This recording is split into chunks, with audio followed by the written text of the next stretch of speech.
On December 4th, 1977, a Malaysia Airlines 737 was hijacked on approach to Kuala Lumpur. The crew told ATC that they were being ordered to fly to Singapore, but minutes later, the hijackers shot both pilots and the 737 crashed into a swamp, killing everyone on board. The mystery? Who did it and why?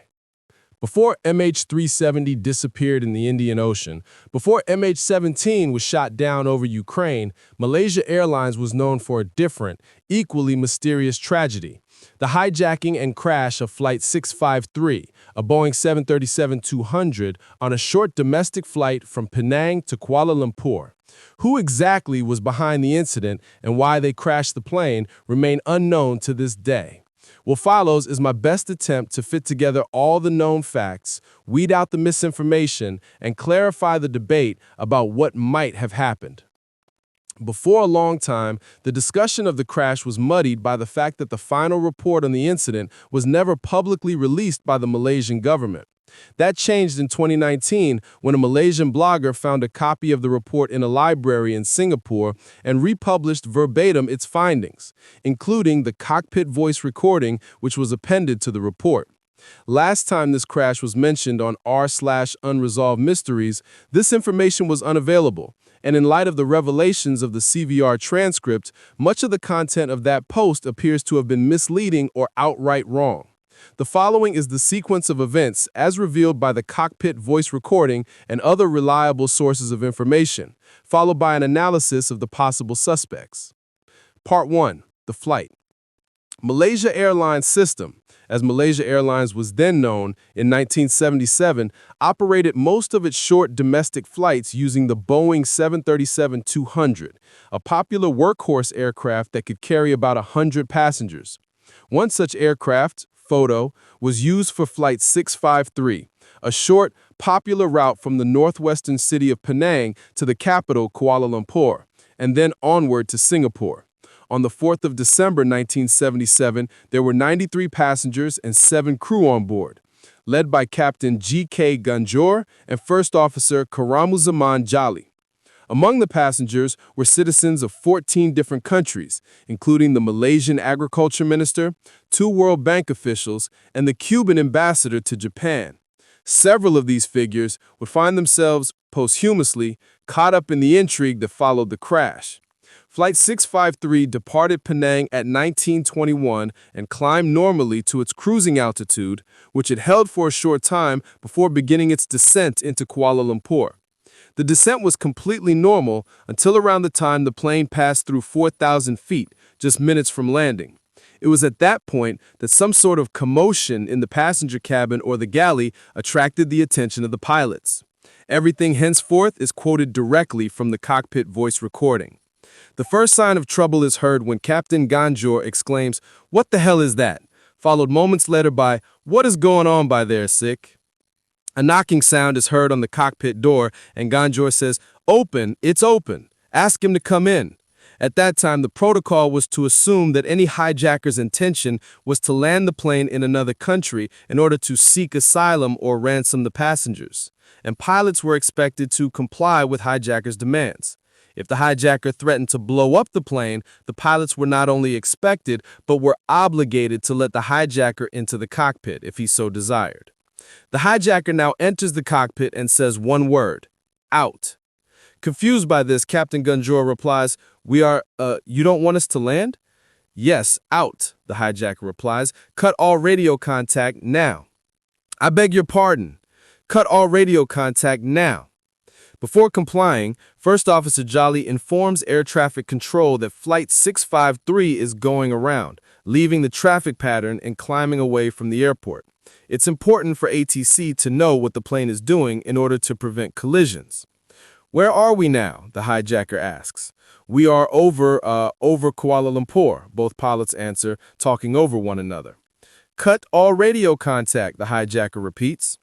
Captain Ganjor assumes the hijacker wants to go to some third country, perhaps to seek asylum. Such hijackings were frequent in the 1970s, but this is a short domestic flight, and there isn't much fuel on board. Ganjor tries to explain this to the hijackers, stating, "Yes, but we don't have much fuel, sir, to go anywhere. We just enough up to Singapore, whatever you want." But the hijacker doesn't reply. The pilots run through several procedures before Ganjor again asks, "Anything you want us to do, sir?" The hijacker replies with a chilling line, "Sorry, it's time to put you two out. You are landing now." Ganjor again sounds confused. "No, sir, you want us to land?" No, the hijacker answers. Ganjor launches into a lengthy but courteous explanation of why he has to keep talking to air traffic control. Although the hijacker is silent throughout the lecture, he seems to be convinced by the end, as he eventually says, "Contact them, say you are going to Singapore."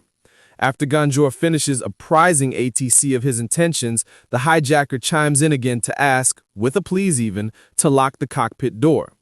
Several ineligible conversations ensued, followed by more attempts by Captain Ganjor to explain his options to the hijacker, all of which go unanswered. Eventually, the hijacker agrees to let Ganjor tell the passengers what's going on, but he elects not to. A flight attendant enters the cockpit, and Ganjor briefs him or her on his intentions. Now, don't say anything to the passengers, okay? And I don't want any nonsense from the passengers, okay? And, okay, merely tell them that we are diverting to Singapore due to weather or whatever, okay? A few minutes later, Captain Ganjor asks, "Do you want us to convey any message to Singapore?" "Unintelligible, just land there," the hijacker replies. Shortly after this, the hijacker says, "You are landing now." "No, sir, we have climbed to 21,000 feet, and then we are..." Ganjor is here interrupted by the hijacker. "We are serious," the man exclaims. About Malacca. "We are still about Malacca," Ganjor concludes. As Ganjor reports his position over Malacca to ATC, the hijacker issues another ominous warning. "I think the two of you are getting out of hand." The ensuing conversation is difficult to follow due to the large number of ineligible lines, but the situation seems to stabilize after a few minutes. "How many miles more?" the hijacker asks. "About 70 miles, that's Singapore," said Ganjor, possibly pointing out the window. It is important to note that by this time it was dark outside the aircraft with only surface lights visible. "Are we traveling over land?" asked the hijacker. "Well, we're almost near Batu Pahat. Are you familiar with Batu Pahat?" Ganjor says. "Now, we're going in for Singapore landing." At that moment, Flight 653 begins to descend towards Singapore. Ganjor again informs the hijacker that they will do whatever he wants, but they have to land in Singapore first. This is followed by a bizarre exchange as a flight attendant comes to the cockpit and apparently takes everyone's drink orders.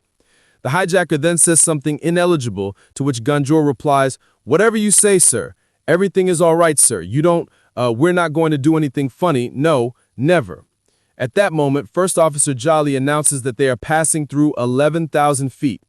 "What is this?" the hijacker asks. "You bluff us." About a minute later, the exact time is difficult to say as the transcript is not time-stamped, the sequence of events takes a dark turn.